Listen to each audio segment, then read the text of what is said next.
இன்னைக்கு என்ன கிளாஸ் பார்க்க போகிறோம் அப்படின்னு பார்த்தீங்கன்னா 6th ஃபர்ஸ்ட் டேர்மில் இருக்கக்கூடிய 6வது லெசன், அதாவது உடல் நலமும் சுகாதாரமும் அப்படின்னு சொல்லக்கூடிய டாபிக் தான் பார்க்க போகிறோம். சரிங்களா? சரி வாங்க பார்க்கலாம். செவன்த் ஃபர்ஸ்ட் டேர்மில் இருக்கக்கூடிய உடல் நலமும் சுகாதாரமும் 6th லெசன். சரியா? இதெல்லாம் ஜஸ்ட் வந்து ஒரு ஸ்டோரி மாதிரி தான் இருக்கும். ஓகேங்களா? உடல் நலத்தை வந்து பாதுகாக்கணும், அப்போ தான் வந்து நோய் வந்து வராமல் இருக்கும் அப்படின்ற மாதிரி ஒரு பேசிக்காக கொடுத்துருப்பாங்க. ஓகேங்களா? இதெல்லாம் ஜஸ்ட் உடல் நலம் தான் சிறந்த ஒரு செல்வம் அப்படின்னு சொல்லி ஒரு ஸ்டோரியாக கொடுத்துருப்பாங்க. இதெல்லாம் ஜஸ்ட் வந்து உங்களுக்கு ஒரு கொஸ்டின் மாதிரி இருக்காது. ஓகேங்களா? அடுத்து நெக்ஸ்ட் வந்து என்ன அப்படின்னா, இந்த இடத்துல மட்டும் இதை மட்டும் நோட் பண்ணிங்க. இப்போ சளி காய்ச்சல்லாம் வந்து பார்த்தா அப்படின்னா நமக்கு வருது. சளி காய்ச்சல் இதெல்லாம் வந்து பார்த்தா அப்படின்னா ஒரு தொற்று நோய் தான். ஓகேங்களா? இது எதனால் வருது அப்படின்னு பார்த்தீங்கன்னா பாக்டீரியாவாலையும் வைரஸாலையும் வந்து வருது அப்படின்னு சொல்லி நமக்கு கொடுத்துருக்காங்க. ஸோ இந்த இடத்துல இதை மட்டும் நோட் பண்ணால் போதும். சளியும் காய்ச்சலும் எப்படி வருது அப்படின்னா பாக்டீரியானாலையும் வரும், வைரஸ்னாலையும் வரும். ஸோ அதை மட்டும் இங்கே தெரிஞ்சுக்கிட்டா போதும். எக்ஸாம் பாயிண்ட் ஆஃப் வியூவில் பார்த்தா போதும். சரிங்களா? நிறைய ஸ்டோரி பேசிஸ்லாம் நிறைய இருக்கும், எல்லாமே வேணாம் நமக்கு. எக்ஸாம் பாயிண்ட் ஆஃப் வியூவில் என்ன கொஸ்டின் கேட்பாங்க அப்படின்றத மட்டும் நம்ம பார்த்துட்டா போதும். ஓகேங்களா? அடுத்து இந்த இடம். ஓகேங்களா? இப்போ டெங்கு காய்ச்சல் பார்த்தீங்க அப்படின்னா நமக்கு வந்து ஒரு கொசுவால் வந்து வரக்கூடிய ஒரு நோய் தான் டெங்கு காய்ச்சல். சரிங்களா? அந்த டெங்கு காய்ச்சல் அப்படின்றது DEN12 அப்படின்னு சொல்லக்கூடிய அந்த வைரஸால் வரக்கூடிய ஒரு நோய். ஓகேங்களா? அது என்ன வைரஸ் அப்படின்னு பார்த்தீங்கன்னா DEN12ன்னு சொல்லுவாங்க. இது வந்து ஒரு பிளேவி வைரஸ் வகையை சேர்ந்தது. ஓகேங்களா? இது அப்படியே நோட் பண்ணிக்கணும். DEN12 அப்படின்றதுனாலே என்னது டெங்கு காய்ச்சல் தான். ஓகேங்களா? பிளேவி வைரஸால் வரக்கூடிய ஒரு நோய், வைரஸால் வரக்கூடிய ஒரு நோய். ஓகேங்களா? இந்த வைரஸால் வரக்கூடிய நோய் எப்படி நமக்கு வருது அப்படின்னு பார்த்தீங்கன்னா ஏடிஸ் எஜிப்டி அப்படின்றது வந்து கொசுக்களில் வந்து பரவுது இந்த நோய், இந்த வைரஸ். ஓகேங்களா? இந்த வைரஸ் வந்து கொசுக்களில் பரவும், அந்த கொசுக்கள்லேருந்து நமக்கு வரும். ஓகேங்களா? ஏடிஸ் எஜிப்டி இது வந்து ரத்த தட்டுகளோட எண்ணிக்கையை வந்து குறைக்கும். ஓகேங்களா? ரத்த தட்டுகளோட எண்ணிக்கையே குறைக்கும். அது பிளட்டில் வந்து பார்த்தீங்க அப்படின்னா மொத்தம் 3 செல் வந்து இருக்கும். Red blood cells, white blood cells, ரத்த தட்டுகள்னு சொல்லியிருக்கும். ரத்த தட்டுகளோட எண்ணிக்கை குறைக்கும். ஓகேங்களா? இந்த ரத்த தட்டுகளோட வேலை என்ன அப்படின்னு பார்த்தீங்கன்னா, நமக்கு அடிபட்டுச்சு அப்படின்னா அந்த ரத்தத்தை உரைய வைக்கிறது தான் ரத்த தட்டுகளோட வேலை. அதோட எண்ணிக்கையை வந்து கம்மியாயிடுச்சு அப்படின்னா நமக்கு பிளட் வந்து லீக் ஆகிட்டு போயிட்டே இருக்கும். ஓகேங்களா? அப்போ இந்த ரத்த தட்டுகளோட எண்ணிக்கையை கம்மி பண்ணுறது வேலை யார் பார்க்குறா அப்படின்னா ஏடிஸ் எஜிப்டி. ஓகேங்களா? அந்த ஏடிஸ் எஜிப்டி கொசு கடிக்கிறனால எதனால ரத்த தட்டுகளோட எண்ணிக்கை கம்மியாதுன்னா காரணம் DEN12ன்ற டெங்கு காய்ச்சல். ஓகேங்களா? அடுத்து இந்த கொசுக்கள் வந்து இவங்க இருக்கிற இடத்துலேருந்து பார்த்தீங்கன்னா 50லேருந்து 100 மீட்டர் சுற்றளவில் வந்து பரவக்கூடியது அப்படின்னு சொல்கிறாங்க. ஓகேங்களா? ஒரு கொசு இங்கே இருக்குது அப்படின்னா இங்கேருந்து ஒரு 50 மீட்டரில் 100 மீட்டரில் இருக்கக்கூடிய எல்லாரையுமே அஃபெக்ட் பண்ணும் அப்படின்னு சொல்ல வராங்க. புரியுதாப்பா இந்த பாக்ஸு? ஓகேங்களா? பாக்ஸ்லேருந்து நமக்கு நிறைய கொஸ்டின்ஸ் வந்து கேட்குறாங்க. ஸோ அதனால் அந்த பாக்ஸஸ் நம்ம நல்லா தெளிவாக பார்த்துக்கணும். ஓகேங்களா?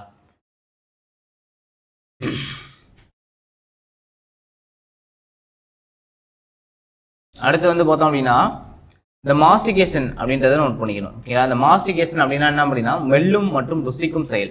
நம்ம ஒரு உணவை வாயில் போட்டு மெல்றோம்ல, ருசிக்கிறோம்ல, இதுக்கு பேர் தான் வந்து பார்த்தீங்கன்னா மாஸ்டிகேஷன் அப்படின்னு சொல்கிறாங்க. ஓகேங்களா? ஸோ அதனால் இதை மட்டும் நோட் பண்ணிக்கணும்.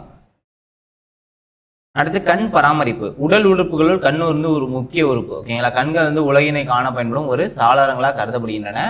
பார்வை அப்படின்றது மிக முக்கியமான உணர்வு. கிட்டத்தட்ட நம்ம 80% உணர்வுகளை பார்வை மூலமாக தான் பெறுறோம் அப்படின்னு சொல்கிறாங்க. ஓகேங்களா? கிட்டத்தட்ட 80% உணர்வு நம்ம எங்கேருந்து பெறுறோம் அப்படின்னா பார்வை மூலமாக தான் பெறுறோம். ஓகேங்களா? அடுத்து வந்து பார்த்தோம் அப்படின்னா கீழே போயிடலாம். ஓகேங்களா? கீழே இந்த பாக்ஸ் ரொம்ப ரொம்ப இம்பார்ட்டன்ட்பா. இப்போ ஈறுகளில் ரத்த கசிவு. ஓகேங்களா? பற்களோட அந்த ஈறு இருக்குல்ல, ஈறுகளில் ரத்த கசிவு ஏற்பட்டுச்சு அப்படின்னா எதனால வரும் அப்படின்னு பார்த்தீங்கன்னா வைட்டமின் சி குறைபாடு இருந்துச்சு அப்படின்னா வரும். வைட்டமின் சி குறைபாடு வந்து இருந்துச்சு அப்படின்னா அது வரும். ஓகேங்களா? இதுக்கான விளைவு என்ன அப்படின்னு பார்த்தோம் அப்படின்னா நம்ம முன்னாடியே சொன்னதான், ஈறுகளில் வந்து ஒரு ரத்தப்போக்கு வந்து ஏற்படும் அப்படின்னு சொல்கிறாங்க. இதை எப்படி சரி பண்ணலாம் அப்படின்னா சிட்ரஸ் பழங்களை சாப்பிடணும். ஓகேங்களா? இதை எப்படி சரி பண்ணுறது அப்படின்னு பார்த்தீங்கன்னா சிட்ரஸ் பழங்களை சாப்பிடணும். சாப்பிட்டா சரியாயிடும். ஓகேங்களா? ஈறுகள்லாம் ஸ்ட்ராங் ஆகும் அப்போ. ஓகேங்களா? நெக்ஸ்ட் வந்து பார்த்தோம்னா பட் சிதைவு. ஓகேங்களா? பல்லு வந்து சிதைகிறது. அது எப்படி அப்படின்னு பார்த்தீங்கன்னா பல்லில் இருக்கக்கூடிய அந்த பாக்டீரியாக்கள், இதனால தான் பல்லு வந்து சிதையும். பல்லில் இருக்கக்கூடிய பாக்டீரியாக்கள், அதனால தான் நம்ம டெய்லி ப்ரஷ் பண்ணுறோம். காலைல பல்லு நிறைய பாக்டீரியா இருக்கும், ப்ரஷ் பண்ணோம் அப்படின்னா நமக்கு வந்து அது சால்வ் ஆகிடும். ஸோ அதனால தான் ப்ரஷ் பண்ணுறோம். ஓகேங்களா? அதனால தான் பல்லை க்ளீனாக வச்சுக்கணும்னு சொல்கிறாங்க. பல்லை க்ளீனாக இல்லை அப்படின்னா பாக்டீரியா வந்து வந்துடும். அப்புறம் பாக்டீரியா வந்து நம்ம பல்லை அரிக்க ஆரம்பிச்சிடும், அப்புறம் பச்சை சிதைவு வந்து வந்துடும் அப்படின்னு சொல்கிறாங்க. ஓகேங்களா? ஏன் வந்து பல் சிதைவு ஏற்படுது அப்படின்னு பார்த்தீங்கன்னா அந்த பல்லில் இருக்கக்கூடிய பாக்டீரியா என்ன வேலை பார்க்கும் அப்படின்னா அமிலத்தை உற்பத்தி பண்ணும். ஓகேங்களா? அதனால தான் நம்ம ப்ரஷ் பண்ணி அமிலத்தை உற்பத்தி பண்ணி வச்சுருக்கோம். நம்ம ப்ரஷ் பண்ணுறது எதுக்கு அப்படின்னா அந்த பேஸ்ட்டில் வந்து காரம் இருக்கும், ஆசிடும் பேஸும் சேர்ந்து ஈக்குவல் ஆகிடும். ஸோ அதனால நம்ம ப்ரெஷ் பண்ணுறோம். ஓகேங்களா? புரியுதா? அப்போ இதுக்கு என்ன பண்ணலாம்? பல் துலக்கணும், இல்லைன்னா பல் தழுவுதல், இதெல்லாம் வந்து சிதைவை தடுக்கும். ஏன்னா ஒரு பாக்டீரியா அப்படின்றது அமிலத்தை உற்பத்தி பண்ணக்கூடியது. ஓகேங்களா? அந்த அமிலத்தை உற்பத்தி பண்ணிச்சா நம்ம பேஸில் தான் எடுத்து அப்ளை பண்ணணும். அப்படி தான் பல் சிதைவை தடுக்க முடியும். அப்போ ப்ரஷ் பண்ணணும் டெய்லி. ஓகேங்களா? நெக்ஸ்ட் வந்து பார்த்தோம்னா புறத்திசு நோய். இது வந்து நம்மளாம் ஏற்படுத்திக்கிறது. புறத்திசு நோய் அப்படின்னா புகையிலை சாப்பிட்றது. ஓகேங்களா? புகையில போட்டு மெல்லுவாங்கல்ல, அதெல்லாம் வந்து பார்த்தோம்னா புறத்திசு நோயில் தான் வரும். ஓகேங்களா? அப்போ என்ன ஆகும்? ஈறுகளில் ஏற்படும் நோய் முற்றும் போது அது எலும்பு, ஈறு, பிற திசுக்களை வந்து அழிக்கும். ஓகேங்களா? பல்லு அதுக்கு மேலே உள்ள திசு, எலும்பு, இது எல்லாத்தையுமே டேமேஜ் பண்ணக்கூடியது அந்த புகையிலை சாப்பிட்றது. ஓகேங்களா? புகையிலை மெல்லுதலில் தவிர்க்கணும். இதுக்கு என்ன பண்ணுறது அப்படின்னா சரிவிகித உணவு உண்ணணும். ஓகேங்களா? நல்ல உணவு சாப்பிட்டோம் அப்படின்னா நம்ம ஈறு, பல்லு, எலும்பு எல்லாமே ஸ்ட்ராங்காக இருக்கும். ஓகேங்களா? அதனால இந்த பாக்ஸ் கொடுத்துருக்காங்க. இந்த பாக்ஸ் ரொம்ப ரொம்ப இம்பார்ட்டன்ட். அந்த பாக்ஸை நோட் பண்ணிக்கணும். புரிஞ்சதா? அடுத்து போலாமா? அடுத்து வந்து பார்த்தோம் அப்படின்னா கண்ணை வந்து கண் பாதிப்புலேருந்து தாக்கக்கூடிய நோய்கள், கண்ணை பாதிக்கக்கூடிய ஒரு நோய்கள். ஓகேங்களா? கண்ணை வந்து முதல்ல பார்த்தோம் அப்படின்னா அந்த மாலைக்கண் நோய் ரொம்ப ரொம்ப இம்பார்ட்டன்ட். அடிக்கடி எக்ஸாம்பிள் கேட்குறாங்க. ஓகேங்களா? மாலைக்கண் நோய் அப்படின்னா வைட்டமின் ஏ குறைபாடால் வரக்கூடிய ஒரு நோய். வைட்டமின் ஏ குறைபாடு, அதாவது விழித்திரை செல்களோட ஒழுங்கின்மை. ஓகேங்களா? அதனால வரக்கூடிய ஒரு நோய். வைட்டமின் ஏ தான் அந்த இடத்துல இம்பார்ட்டன்ட். ஓகேங்களா? வைட்டமின் ஏ குறைபாடால் வரக்கூடிய நோய் தான் மாலைக்கண் நோய். ஓகேங்களா? அப்போ என்ன மாலைக்கண் நோய் அப்படின்னா இரவுல அப்படின்னா மங்கலான ஒளியில் நன்கு பார்ப்பது கடினமாக இருக்கும். சாயந்தர நேரத்தில் பார்க்க முடியாது நம்மளால. 6 மணிக்கு மேலே கண்ணு தெரியாது. சரிங்களா? அப்போ ஆன்டி ஆக்சிடென்ட் எடுத்துக்கணும் இதுக்கு. ஓகேங்களா? ஆன்டி ஆக்சிடென்ட் எடுத்துக்கலாம். இல்லைனா வைட்டமின்கள் மற்றும் தாதுக்கள் நிறைந்த உணவுகளை வந்து சாப்பிடணும் அப்படின்னு சொல்கிறாங்க. ஓகேங்களா? வைட்டமின் ஏ நமக்கு கரெக்டாக இருந்துச்சு அப்படின்னா அந்த நோய் வராது. வைட்டமின் ஏ குறைபாடு இருந்துச்சு அப்படின்னா அந்த நோய் வரும். ஓகேங்களா? இங்கே கவனிக்க நல்லாரும். அடுத்து இளம் சிவப்பு கண் நோய். ஓகேங்களா? அதாவது விழி வெண்படல அல்ல, கண்ணு பார்த்தீங்க அப்படின்னா ரெட் கலரில் தெரியும். அதான் என்ன சொல்கிறாங்க அப்படின்னா இளம் சிவப்பு கண் நோய், விழி வெண்படல அலர்ஜி. கண்ணு ஃபுல்லாக வந்து ரெட்டாக இருக்கும். ஓகேங்களா? ரெட்டிஷாக இருந்துச்சு அப்படின்னா அந்த நோய் என்ன அப்படின்னா வைரஸ் பாக்டீரியா தான் காரணம். பல்லில் எப்படி வந்து வைரஸ் வந்து ஒரு பாக்டீரியா வந்து அமிலத்தை உற்பத்தி பண்ணும், அந்த மாதிரி கண்ணுலையும் இருக்கும். கண்ணுலையும் பாக்டீரியா வைரஸ்லாம் இருக்கும். இவங்க தான் என்ன பண்ணாங்க அப்படின்னா கண்ணை அப்படியே ரெட் கலரில் மாற்றுறது. ஏன்னா அந்த வேலையை அவங்க தான் வைப்பாங்க. இது அப்போ இதுக்கு என்ன பண்ணலாம் அப்படின்னா ஒன்று இல்லைனா 2 கண்ணும் வந்து பாதிக்கப்படும். இதுவும் தொற்றக்கூடியது தான். ஓகேங்களா? இது தொற்றக்கூடியது. ஏன்னா வைரஸ் பாக்டீரியாவில் ஒரு நோய் வந்துச்சு அப்படின்னாலே அது தொற்றக்கூடியது தான். ஓகேங்களா? அப்போ எப்படி இது வந்து தொற்றும் அப்படின்னா இருமல் தும்மல் மூலமாக தான் வந்து பரவும். இருமுறது, தும்புறது, இது மூலமாக தான் ஒருத்தர்கிட்டேருந்து இன்னொருத்தருக்கு வந்து பரவும். அப்போ இதை எப்படி சரி பண்ணலாம் அப்படின்னு பார்த்தீங்கன்னா நோய் எதிர்ப்பு சக்தி கொண்ட கண் சொட்டு மருந்து, இல்லைன்னா அப்படின்னா வீட்டு வைத்தியம் தான். சொட்டு மருந்து வாங்கி போட்டோம் அப்படின்னா நமக்கு சரியாயிடும். ஓகேங்களா? கண்ணு ரெட்டிஷாக இருந்தால் என்ன பண்ணுவோம்? சொட்டு மருந்து வாங்கி போடுவோம். இப்போ அந்த ரெட்டிஷாக இருக்கிறதுக்கு காரணம் வைரஸ் பாக்டீரியா. இப்போ என்ன பண்ணலாம் அப்படின்னா நோய் எதிர்ப்பு சக்தி கொண்ட சொட்டு மருந்து, இல்லை களிம்புகள், இல்லை வீட்டு வைத்தியம் வந்து சரியாக இருக்கும் அப்படின்னு சொல்கிறாங்க. ஓகேங்களா? அடுத்து வண்ண குருட்டுத்தன்மைப்பா. இந்த வண்ண குருட்டுத்தன்மை தான் கலர் பிளைட்னஸ். ஓகேங்களா? கலர் பிளைட்னஸை பொறுத்தளவு வந்து பார்த்தோம் அப்படின்னா இது வந்து ஒரு அப்பாவுக்கு இருந்தா இல்லை தாத்தாவுக்கு இருந்தா இந்த மாதிரி தான் வரக்கூடியது. இது மரபணு நிலை சார்ந்தது. ஓகேங்களா? இது வந்து தானாக வராது. நம்மளோட சந்ததியருக்கு இருந்துச்சு அப்படின்னா அது வரும். மரபணு நிலையினால தான் வரக்கூடியது. ஓகேங்களா? வண்ணங்களை வந்து வேறுபடுத்தி நம்மளால் பார்க்க முடியாது. ஓகேங்களா? ரெட்டு பார்த்தா ஆரஞ்சு மாதிரி தெரியும், புழு பார்த்தா மஞ்சள் மாதிரி தெரியும். ஸோ அந்த மாதிரி நம்ம இது வேறுபடுத்தி பார்க்க முடியாது. ஓகேங்களா? ஒரே நிறத்தின் வேறுபட்ட சரிவுகளையும் பார்க்க முடியாது. இப்போ ஒரே கலராக தான் இருக்கும். இப்போ இங்கேயும் ரெட்டு இருக்கும், அங்கேயும் ரெட்டு இருக்கும். ஒன்று டார்க்காக இருக்கும், ஒன்று வந்து லைட்டாக இருக்கும். அதை நம்மளால் வேறுபடுத்தி பார்க்க முடியாது. 2 ஒரே கலர்ன்ற மாதிரி நம்ம பார்ப்போம். அதுதான் இந்த நோய். அப்போ இதை எப்படி சரி பண்ணலாம் அப்படின்னு பார்த்தீங்கன்னா இதுக்கு வந்து தனியாக சிகிச்சை முறையெல்லாம் கிடையவே கிடையாதுப்பா. ஓகேங்களா? இவங்களுக்கு உதவுற மாதிரி என்ன பண்ணலாம் அப்படின்னா கான்டாக்ட் லென்ஸ் வேணா வாங்கி பயன்படுத்தலாம். கான்டாக்ட் லென்ஸ் இந்த கண்ணாடியும் அந்த மாதிரி வந்து வாங்கி பயன்படுத்தலாம். ஆனால் இது சரி பண்ணுறது கஷ்டம். ஓகேங்களா? அவ்வளோதான். கண்ணு வந்து பார்த்தோம்னா இந்த 3 நோய் தான். அந்த 3 தான் ரொம்ப ரொம்ப இம்பார்ட்டன்ட். புரிஞ்சுதாப்பா? நெக்ஸ்ட் போலாமா?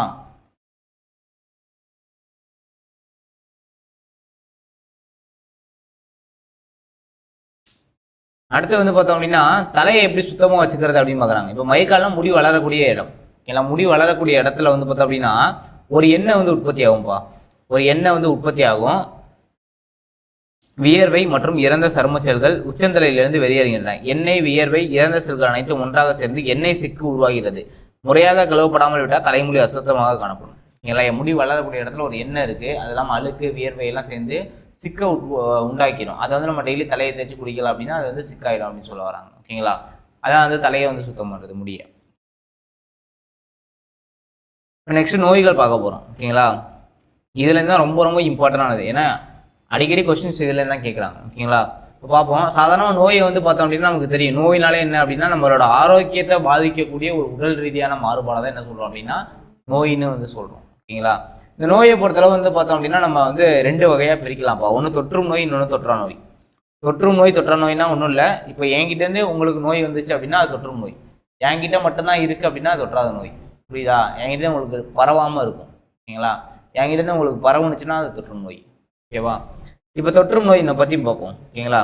இப்போ தொற்று நோய் அப்படின்னா ஒன்றும் இல்லை, ஒருவர்கிட்டேருந்து மற்றொருவருக்கு எளிதில் பரவும் நோய்கள் தொற்று நோய்கள் அப்படின்னு சொல்கிறாங்க. ஓகேங்களா? அதாவது ஆரோக்கியமான நபர்கள் தொற்று நோய்கள் உள்ளவர்கள் வந்து பாதுகாக்கப்பட வேண்டும். ஓகேங்களா? இந்த நோய் எப்படி பரவுது அப்படின்னு பார்த்தீங்கன்னா காற்று, நீர், உணவு, அப்படி இல்லைன்னா வெக்டார்கள் அப்படின்னு சொல்லுவாங்க. ஓகேங்களா? வெக்டார்கள் என்று அழைக்கப்படும் நோய் கடத்திகளான பூச்சிகள் மற்றும் பிற விலங்குகள் மூலமாகவும் தொற்று நோய்கள் பரவுகின்றன.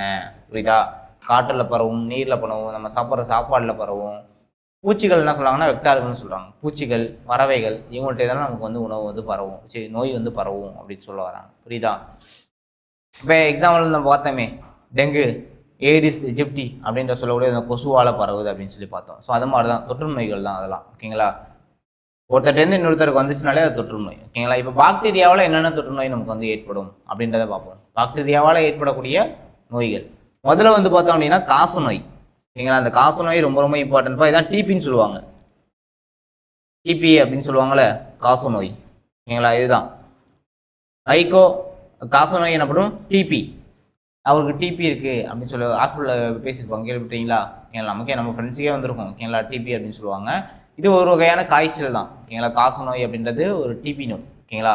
இது எதனால் வருது அப்படின்னு பார்த்தீங்கன்னா மைக்கோ பாக்டீரியம் டியூபர்குலே அப்படின்ற பாக்டீரியாவால் ஏற்படக்கூடிய ஒரு நோய். ஓகேங்களா? டிபி அப்படின்னாலே எதனால பரவும் அப்படின்னு பார்த்தீங்கன்னா காற்றின் மூலமாக பரவக்கூடிய ஒரு நோய். இதுதான் இங்கே இம்பார்ட்டன். என்ன இம்பார்ட்டன்ஸ் சொல்கிறோம் அதை மட்டும் பார்த்தா போதும். டிபின்றது மைக்கோ பாக்டீரியம் டியூபர்குலே அப்படின்னு சொல்லக்கூடிய பாக்டீரியாவால் வரக்கூடிய நோய், காற்றின் மூலமாக பரவும். அவ்வளோதான். ஓகேங்களா? இதை எப்படி தடுக்கலாம்? ஓகேங்களா? இதை எப்படி தடுக்கலாம் அப்படின்னு பார்த்தீங்கன்னா பிசிஜி தடுப்பூசி போடணும்ப்பா. பிசிஜி காச நோயை தடுக்கணும் அப்படின்னா பிசிஜி ஊசி போடணும். ஓகேங்களா? அடுத்த டாட் அப்படின்னு சொல்லக்கூடிய அந்த மாத்திரை வாங்கி சாப்பிடலாம். டாட் டேப்லெட் இருக்குல்ல, அது வாங்கி சாப்பிடலாம். அதான் சொல்கிறாங்க. ஓகேங்களா? புரியுதா? பிசிஜினா கூட பேசிலஸ் கால்மெட்டாகுயிரின் அதோட அதை ஊசியோட பேர் அப்ரிவேஷனு. ஓகேங்களா? பேசிலஸ் கால்மெட்டாகுயிரின். ஓகேங்களா? அது நம்ம 9th பார்ப்போம். 9th டெப்த்தாகவே கொடுத்துருப்பாங்க, அது அங்கே பார்த்துக்கலாம். ஆனால் காச நோய்க்கு பிசிஜி ஊசி போடணுன்றதை மட்டும் நான் வச்சுங்க. சரியா? அடுத்து வந்து பார்த்தோம் அப்படின்னா காலரா. காலரா அப்படின்னா விப்ரியோ காலரா அப்படின்ற பாக்டீரியாவால் ஒரு ஏற்படக்கூடிய ஒரு நோய். இதுவும் பாக்டீரியா நோய் தான்ப்பா. காச நோயும் பாக்டீரியா நோய் தான், காலராவும் பாக்டீரியா நோய் தான். காலரா அப்படின்றது விப்ரியோ காலராவில் வரக்கூடியது, அங்கே மைக்கோ பாக்டீரியம் டியூபர்குலேன்ற பாக்டீரியாவில் வரக்கூடியது. அதுதான் டிஃப்ரென்ஸ். ஓகேங்களா? காலராவை பொறுத்தளவு வந்து பார்த்தோன்னா அசுத்தமான உணவு மற்றும் நீர் மூலமாக பரவக்கூடிய ஒரு நோய். ஓகேங்களா? காலரா பொறுத்தளவு வயிற்றுப்போக்கு கடுமையாக இருக்கும்ப்பா. காலரா நோய் வந்துச்சு அப்படின்னா வயிற்றுப்போக்கு கடுமையாக இருக்கும். ஏன்னா நம்ம சாப்பிடக்கூடிய உணவுனால தான் மேக்சிமம் வரக்கூடிய ஒரு நோய் காலரா நோய். ஓகேங்களா? அசுத்தம்னால வரக்கூடிய ஒரு நோய். அடுத்து வந்து பார்த்தோம்னா இதை வந்து எப்படி தடுக்கலாம் அப்படின்னு பார்த்தீங்க அப்படின்னா காலராவுக்கு எதிரான ஒரு தடுப்பூசி வந்து போடணும். ஏன்னா சுகாதாரத்தை மெயின்டைன் பண்ணணும், நல்ல உணவு, நல்ல தண்ணி குடிக்கணும். அவ்வளோதான் இதை பொறுத்தவரை இம்பார்ட்டன்ட். அடுத்து வந்து பார்த்தீங்கன்னா டைஃபாய்டு. இதை வந்து பார்த்தோம் அப்படின்னா டைஃபாய்டு. ஓகேங்களா? சால்மோனெல்லா டைஃபி அப்படின்னு சொல்கிற பாக்டீரியாவால்னால வரக்கூடிய ஒரு நோய், சால்மோனெல்லா டைஃபி. ஓகேங்களா? அது டிபி, மைக்கோபாக்டீரியம் டியூபர்குலே அப்படின்றது டிபி நோய். இது வந்து டைஃபாய்டு. ஓகேங்களா? டைஃபாய்டை பொறுத்தளவு 104 டிகிரி வரை நமக்கு வந்து காய்ச்சல் இருக்கும்ப்பா. தீவிர காய்ச்சல் இருக்கும். ஓகேங்களா? 104 டிகிரி வரை நமக்கு காய்ச்சல் இருக்கும். பசி எடுக்காது, தலைவலிக்கும், குடலில் புண்ணு இருக்கும், இதெல்லாம் இருக்கும். வெறும் குடலில் புண்ணு இருக்கா, குடலில் புண்ணு இருக்கும், உடல் தடிக்கும், நாக்கில் வெள்ளை கோடு இருக்கும். இதெல்லாமே பார்த்து வச்சுங்க டைஃபாய்டை பொறுத்தளவு. ஓகேங்களா? புரியுதா? இது மட்டும் இருக்கும். சரி, ஓகே. இதோட வந்து பார்த்தோம்னா பாக்டீரியா நோய்கள் வந்து முடியுதுப்பா. பாக்டீரியா நோய்கள் முடியுது. இப்போ என்ன பார்க்க போகிறோம் அப்படின்னா வைரஸ் மூலமாக தோன்றக்கூடிய ஒரு நோய்கள். வைரஸ்னால நமக்கு என்னென்ன நோய் வருது அப்படின்றத பார்ப்போம். ஓகேங்களா? இப்போ வைரஸ் அப்படின்னு எடுத்துட்டோம் அப்படின்னா ரொம்ப ரொம்ப முக்கியமான நோய் அப்படின்னாலே மஞ்சக்காமாலை தான். சரிங்களா? வைரஸ்னால வரக்கூடிய நோய் மஞ்சக்காமாலை ரொம்ப ரொம்ப முக்கியமான ஒரு நோய். ஓகேங்களா? இதனால நிறைய பேர் இறந்துருக்காங்க. அதனால ரொம்ப ரொம்ப ரொம்ப இம்பார்ட்டன்ட். வைரஸ் தான் ரொம்ப, பாக்டீரியாவை கம்பேர் பண்ணால் வைரஸ் வந்து ரொம்ப ரொம்ப டேஞ்சர். ஓகேங்களா? அப்போ பாக்டீரியா நல்லதா அப்படின்னு கேட்டிங்கன்னா பாக்டீரியாவும் கெடுதல் தான். அதனால ரெண்டையும் கம்பேர் பண்ணால் வைரஸ் ரொம்ப கெடுதல். ஓகேங்களா?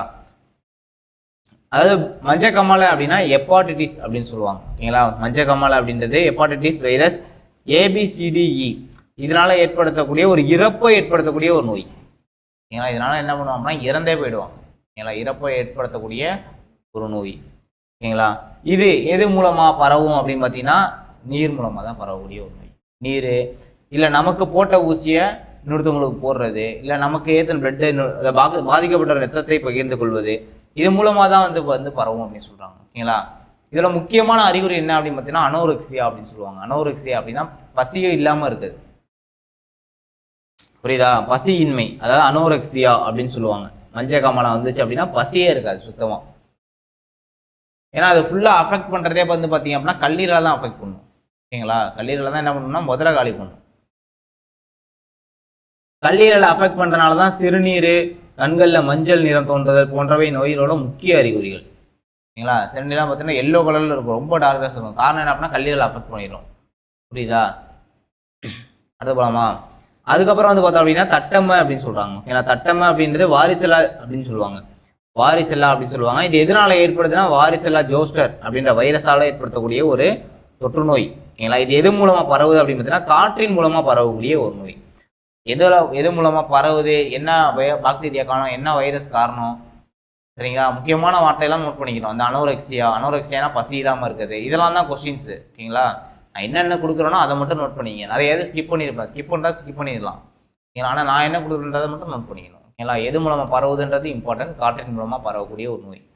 ஓகேங்களா. அடுத்து பார்ப்போம். சின்னம்மையை தடுப்பதற்கு சிறந்த வழி என்ன அப்படின்னா அதான் வாரிசெல்லா தடுப்பூசி போடணும். ஓகேங்களா. சின்னம்மையை தடுக்கணும் அப்படின்னா இந்த வாரிசெல்லா ஊசி போடணும். ஓகேங்களா. அடுத்து ரேபிஸ்னா வெறிநாய்க்கடி. ஓகேங்களா. இதுவும் பார்த்தோம் அப்படின்னா இறப்பை ஏற்படுத்தக்கூடிய ஒரு நோய் தான். வெறிநாய்க்கடி அப்படின்றது என்னது, ஒரு வைரஸால் வரக்கூடிய ஒரு நோய், இறப்பை ஏற்படுத்தக்கூடிய ஒரு நோய். ஓகேங்களா. இப்போ நாய், முயல், குரங்கு, பூனை இவங்கெல்லாம் கடிக்கிறது மூலமாக நமக்கு வந்து பரவுது. சொல்லுவோம்ல நாய் கடிச்சா ரேபிஸ் வந்துடும் அப்படின்னு சொல்லுவோம்ல. அதான் காரணம் இதுதான். ஏன்னா நாய், முயல், குரங்கு, பூனைங்களுக்கு தான் முதல்ல தொற்றும். அவங்கள்ட்டேருந்து நமக்கு வந்துடும். ஓகேங்களா. காரணம் என்ன அப்படின்னா நாய்களோட அந்த உமிழ் நீரில் வந்து பார்த்தோம் அப்படின்னா அந்த வைரஸ் இருக்கும். உள்ள வைரஸ்கள் நரம்புகள் வழியாக மூளைக்குள் நுழையும், நேராக மூளைக்குள் போயிடும். நாயோட உமிழ்நீரில் இருக்கக்கூடிய வைரஸ் வந்து நேராக மூளைக்கு போயிடும். ஓகேங்களா. போயிடுச்சு அப்படின்னா ஹைட்ரோபோபியா, நீரை பார்த்தாலே பயமாக இருக்கும். ஹைட்ரோபோபியா. ஓகேங்களா. நீரை கண்டு பயம், இதுதான் வந்து பார்த்தோம் அப்படின்னா முதல் அறிகுறிப்பா. ரொம்ப ரொம்ப இம்பார்ட்டண்டான ஒரு அறிகுறி ஹைட்ரோபோபியா.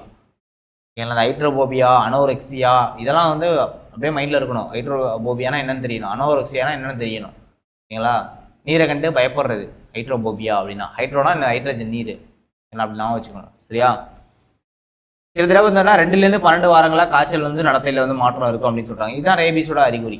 2லேருந்து 12 வாரங்களுக்குள்ள அறிகுறி வரும் அப்படின்னு சொல்கிறாங்க. ஓகேங்களா.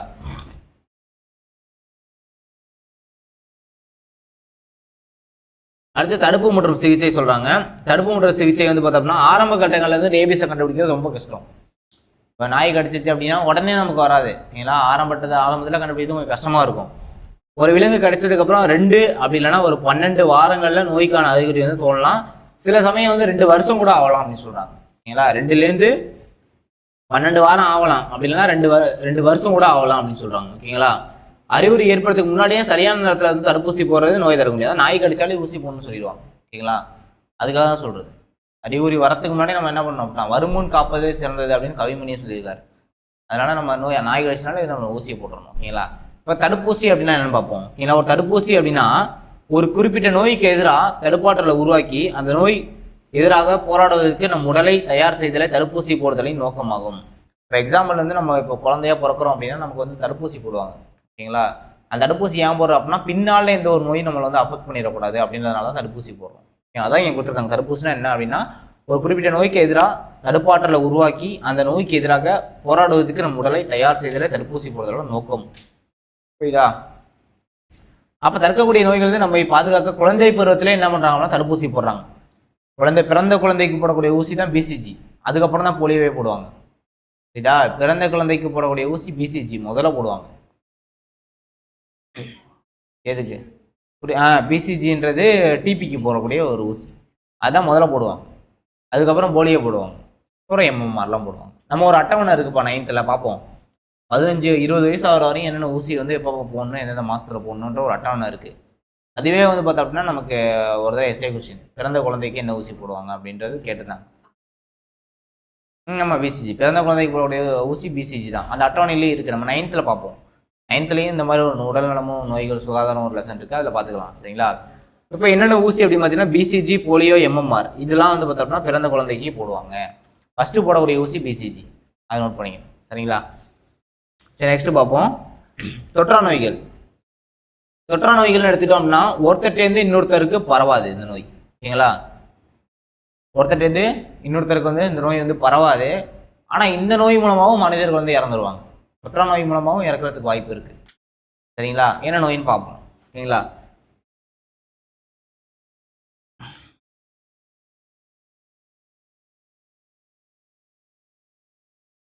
ரேபீஸை பற்றி கொடுத்துருக்காங்க இங்கே. ரேபீஸ் இந்த வெறிநாய்க்கடி உடனே வந்து பார்த்தோன்னா மூளையை தான் அஃபெக்ட் பண்ணும். ஓகேங்களா? ஓகே, அதான் இங்கே சொல்கிறாங்க உடல் பாகங்களில் தேய்மானம். இப்போ வந்து மாரடைப்பு, வலிப்பு, பக்கவாதம், தலைவலி, கண்புரை, புற்றுநோய். புற்றுநோயினால இறந்து போயிடுவோம்ல, அதுன்னு சொல்கிறாங்க. இதனாலும் இறப்பு வந்து ஏற்படும். ஓகேங்களா? அடுத்து தீங்கு விளைவிக்கக்கூடிய வெளிப்புற காரணிகள் ஆஸ்துமா, பாம்பு கடிக்கிறது, புகைப்பிடித்தது, இருமல், வயிற்று புண்ணு, மது அருந்துறது, இது எல்லாமே தொற்றா நோய் தானே. ஓகேங்களா? ஆஸ்துமா அப்படின்னா மூச்சு விட விடாமல் இருக்குது, சிரமப்படுறது மூச்சு விடுறதுக்கு. ஓகேங்களா? உடலில் நுண்ணூட்ட தனிமங்கள் குறைவுபடுது. இப்போ ரத்த சோகை வருது, பெலாகரா வருது, பாலைக்கு நோய் வருது, சீரோதால்மியா வருது, முன்கழுத்து கல்லை, ஹைப்போதைராய்டிசம், எல்லாமே தொற்றா நோய் தானே. இதான் சொல்லலாம்ல இங்கே. ஓகேங்களா? அடுத்த ஊட்டச்சத்து இல்லாமல் இருக்கக்கூடிய ஒரு நோய்கள். ஓகேங்களா? இப்போ இந்த லியூக்கோடெர்மா ரொம்ப ரொம்ப இம்பார்ட்டன்ட்பா. லியூக்கோடெர்மா அப்படின்றது தோலோட ஒரு சில பகுதி, இதெல்லாம் மொத்த பகுதி நிறமி, அதாவது மெலனின் நிறமி வந்து இழப்புகளால் ஏற்படக்கூடிய ஒரு தொற்றா நோய் தான் இது. ஓகேங்களா? இதுவும் தொற்றா நோய் தான். மெலனின் அப்படின்னா என்னது அப்படின்னா ஆமாம், அதாவது கலர் இல்லாமல் இருப்பாங்க. ஓகேங்களா? கலர் அந்த இடத்துல இல்லாமல் இருக்கும். மெலனின் அப்படின்னா ஒரு நிறமி தான் இது. இந்த மெலனின் நிறமி இல்லாமல் இருக்கும், அதான் லியூக்கோடெர்மா அப்படின்னு சொல்கிறாங்க. ஓகேங்களா? இதுவும் ஒரு தொற்றாத நோய் தான். அது கிட்டத்தட்ட வந்து எந்த வயது, பாலினம், இனத்தை சார்ந்தவர்களையும் பாதிக்கிறது. ஓகேங்களா? இது வந்து எல்லாத்துக்குமே அஃபெக்ட் பண்ணக்கூடியது. பிறந்த குழந்தையிலேருந்து வயதானவங்கலேருந்து யார் எல்லாரையுமே அஃபெக்ட் பண்ணக்கூடியது. இது வந்து எந்த வித சிகிச்சையுமே கிடையாதுப்பா. இதில் இந்த நோய்க்கு வந்து பார்த்தோம்னா எந்த வித சிகிச்சையுமே கிடையாது. ஓகேங்களா? தொடுறது, சாப்பாட்டை ஷேர் பண்ணிக்கிறது, ஒன்றா உட்கார்றது, இது மூலமாலாம் பரவாது. ஆனால் இது என்ன ஒரு தொற்றா நோய், பரவாது. அடுத்து ரத்த சோகை. ஓகேங்களா? ரத்த சோகை அப்படின்னாலே நமக்கு தெரியும், இரும்பு சத்து குறைவான உணவுகளை சாப்பிட்றதுனால நமக்கு வரக்கூடிய நோய். ஸ்கூல்லலாம் பார்த்தீங்கன்னா அதனால தான் இரும்பு சத்து மாத்திரை கொடுப்பாங்க. ஓகேங்களா? வெள்ளிக்கிழமான மாத்திரை கொடுப்பாங்க. என்ன மாத்திரைனா இரும்பு சத்து மாத்திரை கொடுப்பாங்க.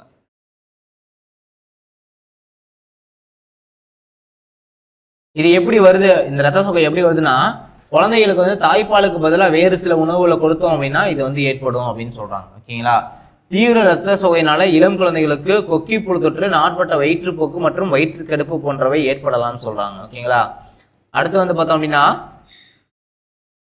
மண் சாப்பிட்ற குழந்தைகளுக்கு வந்து பெண்களுக்கும் பொதுவாக ரத்த சோகை வந்து இருக்குன்னு சொல்றாங்க. மண் சாப்பிடுவாங்க சின்ன பிள்ளையில, அந்த மாதிரி மண் சாப்பிட்றவங்களுக்கு ரத்த சோகை வந்து கம்பல்சரி இருக்கும் அப்படின்னு சொல்றாங்க. ஓகேங்களா?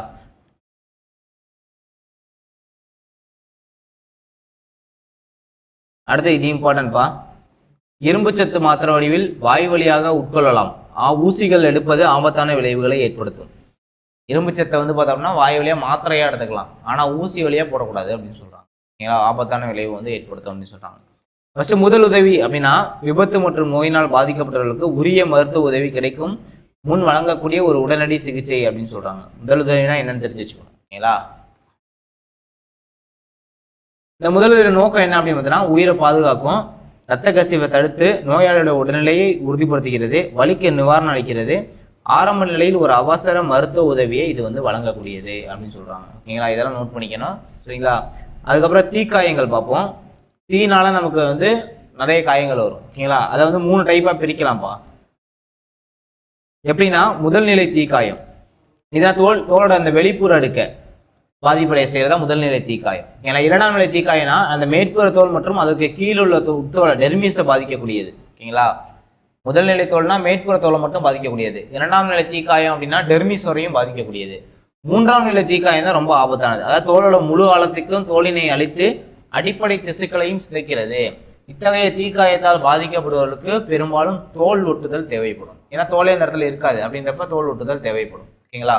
அதான் இந்த 3 வகையா பிரிச்சிருப்பாங்க, வேற எதுவும் இம்பார்ட்டன்ட் இல்லை. ஓகேங்களா?